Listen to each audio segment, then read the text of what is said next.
conference semifinals, and it goes to the top seed out west, Denver Nuggets, 125-107 to get the win over the Suns. A couple of teams have a strong starting five, very little on the bench, and it is the Nuggets who get the win in Denver in the Mile High City. Jamal Murray, game-high 34 points, hit 6 of 10 from 3.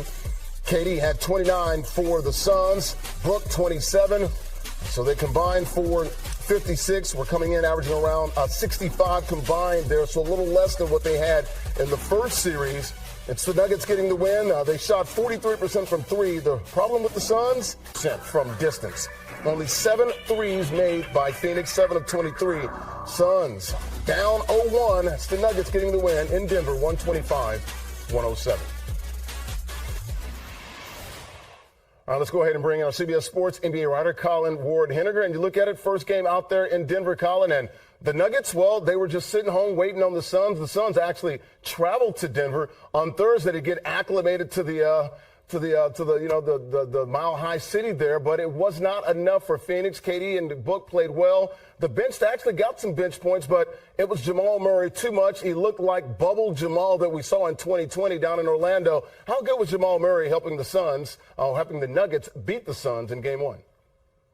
Yeah, I mean, Jamal Murray was the best player on the floor in Game 1, and the Suns are going to be in a lot of trouble. Coming into the series, they knew that they had some depth issues, but they thought, hey, at least our high-end talent, Kevin Durant and Devin Booker, could arguably be the best 2 players in any given game.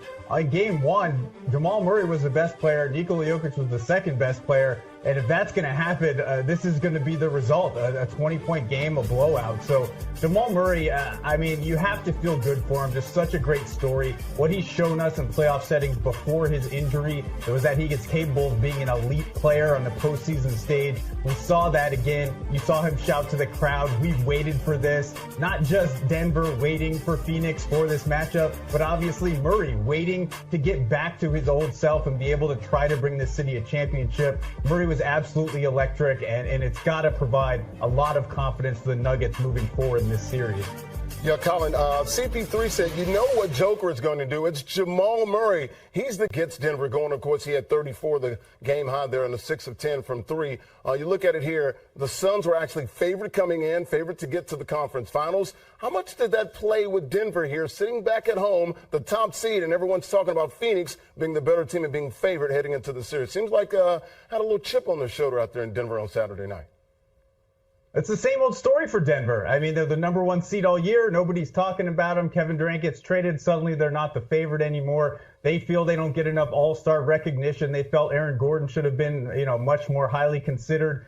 They lie under the radar, and I think that they've come to grips with that. Michael Malone kind of is that, Queens tough kind of coach, and he breeds that type of personality with this team. And you can tell guys like Bruce Brown, Christian Brown coming in off the bench, they play with an edge, they play with an energy, they play with, like you said, a chip on their shoulder. And that was clear in Game 1. So we'll see how this series and series like this tend to kind of go back and forth. You look at Game 1 and say, hey, Denver blew them out. They have all the answers. There's no way Phoenix can keep up. Game 2 could be completely different based on the game plan that Monty Williams draws up and the way that Phoenix's role players, besides Kevin Durant and Devin Booker, really step up in the upcoming games in this series. But, man, just a tremendous performance from Denver, and it's clear that they earned their number 1 seed in the Western Conference. Been a weird series for these two teams. It was tied 2-2 in the regular season, both teams winning both games on their home floor. The first 2 games, the Denver Nuggets won. No KD for the Suns after the trade deadline. The Suns won both of those games, but Joker didn't play in those final 2 games. So first time we saw all of these star NBA players on the court. Heading into Game 2 on Monday, how important is it for the Phoenix Suns to come out there and more specifically KD and Book? They had 56. Coming in, they were averaging about 65 in the first round from those guys and more from around them as well. Yeah, I mean, I thought that the Suns kind of had an odd game plan to start this game. A lot of the talk coming into this series was how is Jokic going to be able to handle the pick and roll with all of Phoenix's extremely stellar mid-range shooters, Booker, Durant, and Chris Paul. It seemed like a lot of the first half was a lot of isolation. Durant was remarkable, but it was tough getting their baskets. Meanwhile, Denver was forcing a lot of turnovers, getting out in transition, and really feeding off of that energy. So I think for game 2, really they need to go back to that pick and roll. You saw it a little bit to start the second half where Chris Paul was involved with DeAndre Ayton. Those two are really going to be the difference in this series. Obviously, you know you're going to get close to 30 from Durant and Booker, if not more, every single game.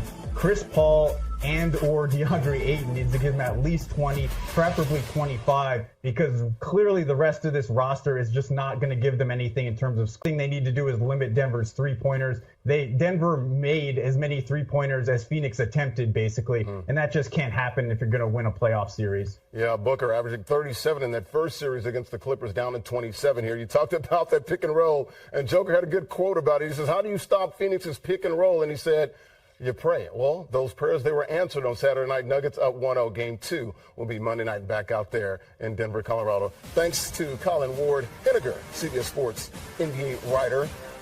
And big playoff games coming up here on Sunday. Got a couple here, just one on Saturday night, 2 on Sunday. And it's a big one there in the East semifinals, game 1. Old school rivalry here. Heat and Knicks, an 8-5 there. It'll be at MSG, game 1 p.m. Eastern. Then, basically, best 2 words in sports. Game 7. West first round, game 7, out in the Bay Area. The 6-seed Warriors and the 3-seed Kings. Game 7, Sacktown, favored by 1. Those cowbells are going to be ringing out there. We'll see if they can light the beam in Sacramento, who will move on to face the Lakers. We'll find out.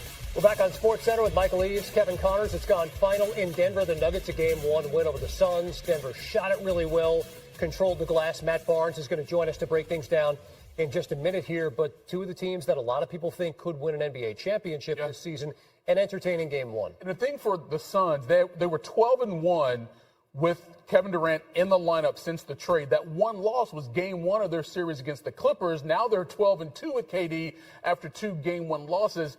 And the question becomes, how can he respond in game 2? Because you've got Joker, you've got KD. And again, the Suns had won 7 straight playoff games against the Nuggets, so they were feeling good. KD in his groove early as usual. How about that? Most quarters scoring 15 points or more in NBA postseason history. He is 3rd. Everyone on that list is going to be in the Hall of Fame. No doubt. Aaron Gordon. Nice pass there from KCP. Puts Denver up 1. They push the lead to 6. Tough fadeaway. AG getting it done. He had 16 points in the first half. Nuggets push the lead to 8. Then Jamal Murray. Over to Caldwell Pope in the corner. It's a 12-point advantage. Murray, not done. Ooh, reverse spin. Step back. He had 14 in the first half. The Nuggets were up 15. Next possession.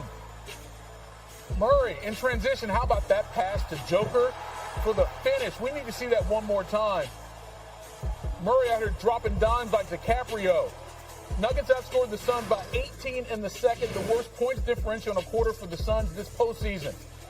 Third quarter, Jokic, Murray, 3 teams. And then Murray.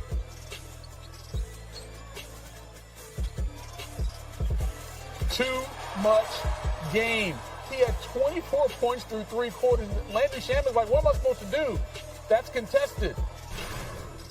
Good offense, better than good defense. Murray in transition behind the back. Over KD. Come on. Murray deep in his bag like the fries at the bottom. Then he pulls up from 3. He's like, yo, let's go. Make it loud up in here. Make it loud. 5 minutes to go. Bruce Brown strips KD. Ball game. Suns go on to win it. 125-107. They take a 1-game lead. Denver remains perfect at home in the playoffs. 4-0 through game 1 of these conference semis with 5 straight playoff wins dating back to last year. Denver owns the longest act in the NBA ahead of the Lakers, who are also a perfect 3-0 so far this postseason. For more on game 1, we bring in NBA champion Matt Barnes. And Matt, it's not like the Suns didn't have their own 1-2 punch in Devin Booker and Kevin Durant both were outstanding in this game. But how would you describe what Denver got from Jamal Murray and Nikola Jokic? Well, I think Denver has a huge chip on their shoulder because although they've dominated the Western Conference in the league all season, no one has really picked them as the team to represent the West. And particularly Jamal Murray, obviously coming off of nearly 2 years of missing basketball, he wants to prove that bubble was no fluke. He averaged about 20 or 27 points in the first round. He picked up where he left off in game 1, 34 points, 9 assists, 5 rebounds, 6 for